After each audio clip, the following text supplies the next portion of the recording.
Match भी भारत हार गया है 8 विकेटों से। भाई कमाल है, दोनों मैचों में मिलाकर भारत को 2 विकेटें मिली हैं। 8 विकेट से ये बड़ी हार।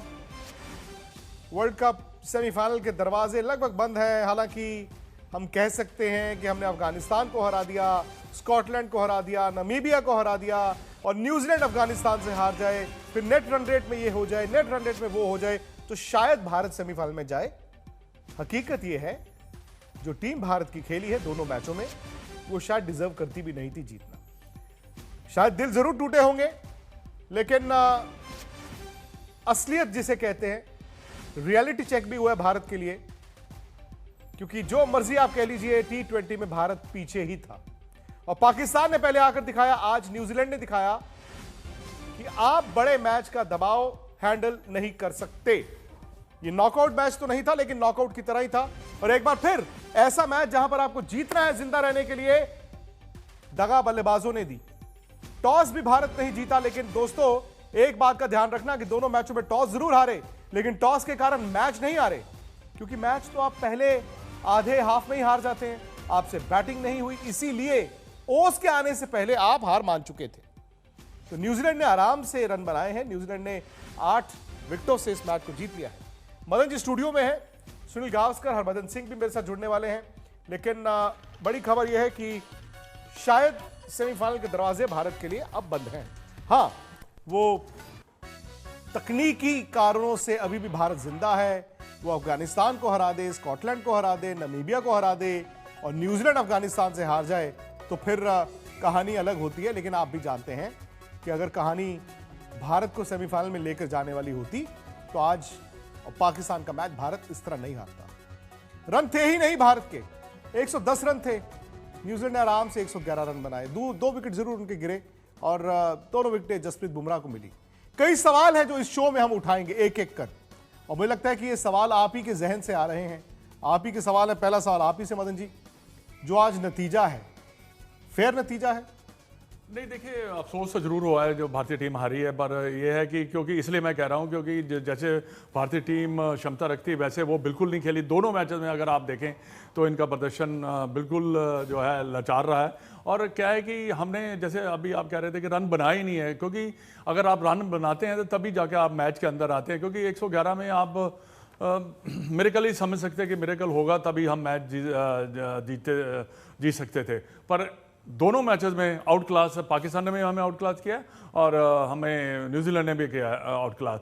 और क्या है कि कई बार ऐसी क्रिकेट में अगर आप फ्रंट पे नहीं आते, फ्रंट में अगर आप रन नहीं बनाते, तो फिर आपकी मुश्किलें और ज़्यादा बढ़ती चले जाएं, या विकेट नहीं लेते तभी भी आपकी मुश्किलें बढ़ती चले एक ही मैच, वही रिपीट, आज तो उससे भी लचर बैटिंग।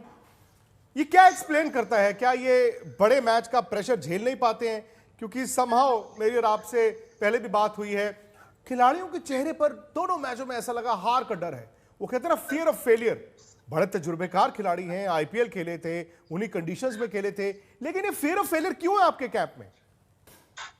नहीं, मुझे नहीं पता कि ये फियर ऑफ फेलियर है कि क्या है, पर ये जरूर है कि जिस तरह से आज वो जो चेंजेस किए गए बैटिंग ऑर्डर में, उससे कुछ मदद नहीं हुई टीम की। रोहित शर्मा जैसे दिग्गज बल्लेबाज को आप नंबर 3 पर भेजते हैं, आप खुद नंबर 3 पर, जहां पे आपने इतने सारे रन बनाए, अब पिछले कुछ सालों में आप नंबर 4 पर जाते हैं। ये, और एक युवा खिलाड़ी ईशान किशन, उस पर आप ये ओपनिंग करने की जिम्मेवारी रखते हैं। देखिए, ईशान किशन एक ऐसे खिलाड़ी है, हिट और मिस जैसे खिलाड़ी है।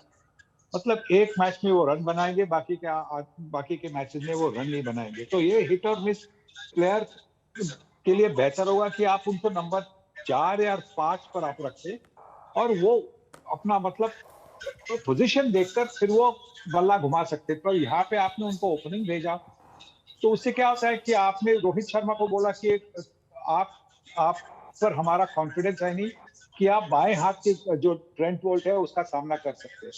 अब इतने सालों के बाद में अगर आप ऐसा कुछ मतलब इसे दिखा देता है, तो फिर बल्लेबाज भी कैसे सोचता है? बल्लेबाज भी सोचता है यार मेरे पास वो काबिलियत है नहीं। तो ये सारी कुछ चीजें होगी बैटिंग ऑर्डर में। हाँ, अगर ईशान किशन ने आके 70 रन बनाए होते तो हम लोग सब कहते अरे यार क्या बहुत बहुत अच्छा बहुत अच्छी चाल है। पर जब नहीं चाल चलती तो फिर क्रिटिसिज्म तो होनी ही है। नहीं, लेकिन सनी भाई बात यह ना कि क्रिटिसिज्म तो पिछले मैच में भी हुआ था, उस मैच में भी बैटिंग नहीं चली थी, लेकिन विराट आए प्रेस कॉन्फ्रेंस में, उन्होंने कल कह दिया कि आउटसाइड नॉइज तो हम सुनते नहीं है। उन्होंने कहा कि हमें परवाह नहीं है लोग क्या कहते हैं, हाँ जो लोग थोड़े बहुत क्रिकेट समझते हैं हम उनसे एक्सपेक्ट करते हैं कि वो समझें। लेकिन ये मैं आपसे जानना चाहता हूं, क्या भारत वाकई में T20 का एक बड़ा कंटेंडर था, या फिर मीडिया में हम लोग ही कहते थे यार ये जीत सकते हैं, दुनिया कहां है और हम कहां रह गए? देखिए, ये जो हाइप बनता है तो हाइप इसलिए बनता है क्योंकि हमारी जो आईपीएल टूर्नामेंट है वो क्रिकेट की सबसे बेहतरीन टूर्नामेंट है। मतलब जब डोमेस्टिक टूर्नामेंट की बात करते हैं तो सबसे इससे और कोई बड़ी चीज नहीं है आईपीएल से बड़ी। ये वर्ल्ड कप भी है, वो भी थोड़े फीके पड़ते हैं आज।